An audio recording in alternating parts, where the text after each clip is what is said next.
So walk me through, Mama, reflect a little bit on growing up in this church. Let's start there. My earliest memory was, I would have probably been maybe 5. That was when Dr. Shogun was here, and I remember what they used to sing at the end of every Sunday night service. He's coming back again to reign, and it still rings in my ears. It just was a beautiful, encouraging song to walk out of here with. When's the first time that you both were here together?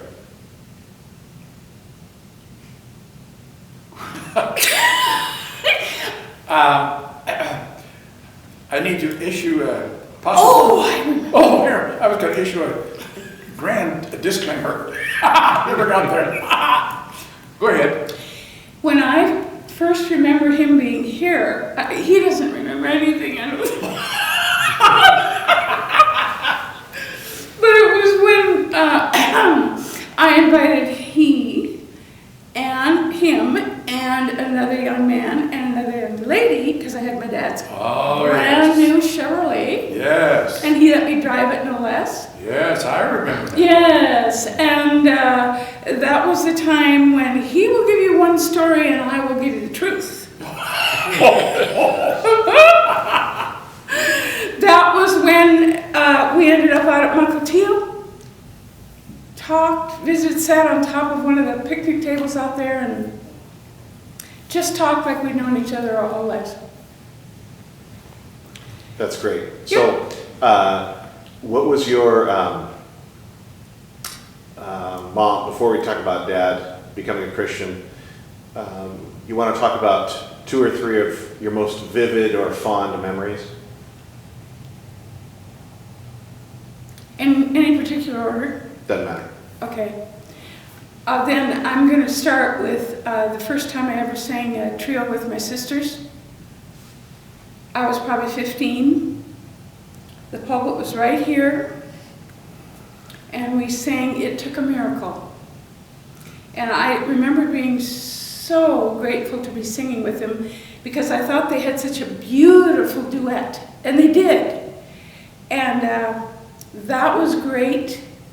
The experience, even though I was so afraid of helping my teacher when she did the flannel graph, it was probably a VBS program, and she wanted me to quote from memory the 23rd Psalm as she put the stuff up on the flannel board, and that was fun, even though it was scary. And I liked her so much anyway. And let's see. Oh, well, actually, no. Number 1 would have been meeting your dad. Well, but I mainly met him at school first. I want to be humble about this. But he was with somebody else. So we didn't meet till after that ended or whatever it was. But we met at school and here at Bethel. Can you talk about what you recall about the day you were baptized? Oh. Well, both, but specifically since Mom was baptized here. Yeah. Yeah. And you've already got... Were you here, Dad, when she was baptized? No. Okay, go ahead, Mom. Go ahead. I was 12. It was Pastor Don Rood. And what did you want? Oh, just whatever you remember from that day. It was a very meaningful event for me.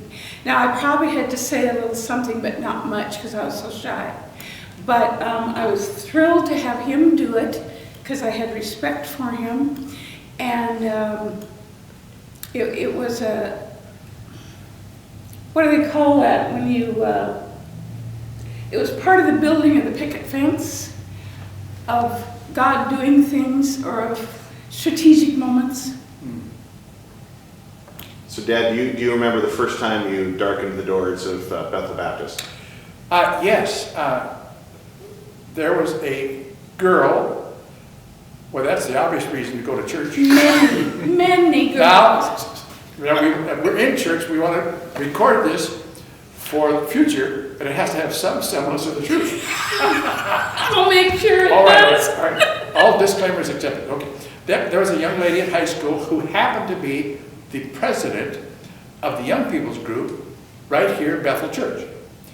And she was an evangelist. She asked me if I wanted to go to church. Well, I wasn't interested in the foggiest in going to church. But nevertheless, I came 3 times with her, sat off to the side of the congregation, and I heard the gospel message for the first time. And the 3 weeks in a row, third time I heard the gospel message, I became a born-again Christian man. And I can remember I'm sitting off to the side, the message is here. My life was changed forever. Some people, when they have a salvation experience, if they do, they can't articulate dramatic change. I had tremendous dramatic change. Mine was the classic that you would define as you're living life going in one direction, and my life turned 180 degrees to go in the other direction. And it was April 20th, 1958, 8:30 in the evening, and my life changed. And a testimony that I can give and have for these last 58 years is that I have felt so held by the Lord like this for all these 58 years through all of the stuff of life. So I have had a tremendous life-changing experience, and I was truly born again. And instantaneously, I wanted to read the Bible. Instantaneously, I did not want to do things that were bad. Instantaneously, I wanted to follow the Lord. And that has held fast in my heart for almost these 58 years, a real salvation experience. So as I'm sitting here today, reminiscing the impact of the church and the pastor that shared the gospel, a simple gospel message, it cannot be measured. That what followed as a result of that simple presentation, my changed life. Now, here we are 58 years this spring since I was born again, of the lives that we've had a chance to touch. Our children born, our grandchildren born, and who knows how many others we've been able to touch. So this has tremendous meaning for me here today. And in the process, right after, literally within days after I was saved, a lady in the church gave me a Bible. This very Bible that I've had now for at least soon 58 years. This very Bible. Very nice lady. Well, it turns out that that lady soon was to become my mother-in-law. So it could possibly be said that this was offered as a bribe, but I didn't receive it that way. She was sincere. She was sincere. And this Bible has been the treasure of my life, next to my sweetheart and then my children and grandchildren, all these 58 years. Within days of my salvation experience, they threw me in to teach a Sunday school class. Well, I couldn't even spell Sunday school, but nevertheless, and that's been the history since then. And so my vision being cleared as a result of salvation, I then noticed that the other girl disappeared and the new one appeared on the horizon right here. And she's been filling my eyes ever since. How long have we been married now? 55 plus. How many is that?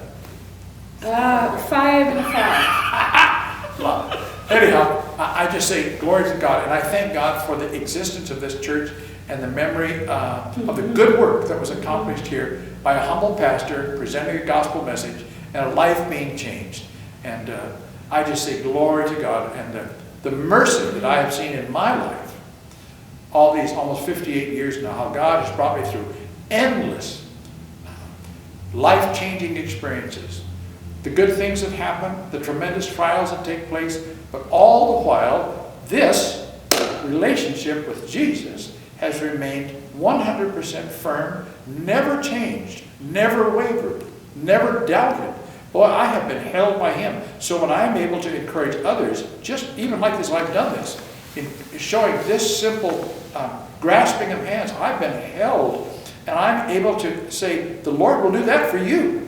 And that's His real plan. That's His love affair. It's so firm to be held.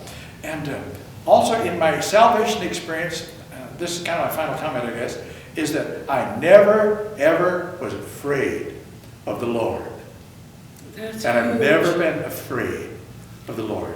Rather, I said, oh God, Lord Jesus, you died for me. What love. And that's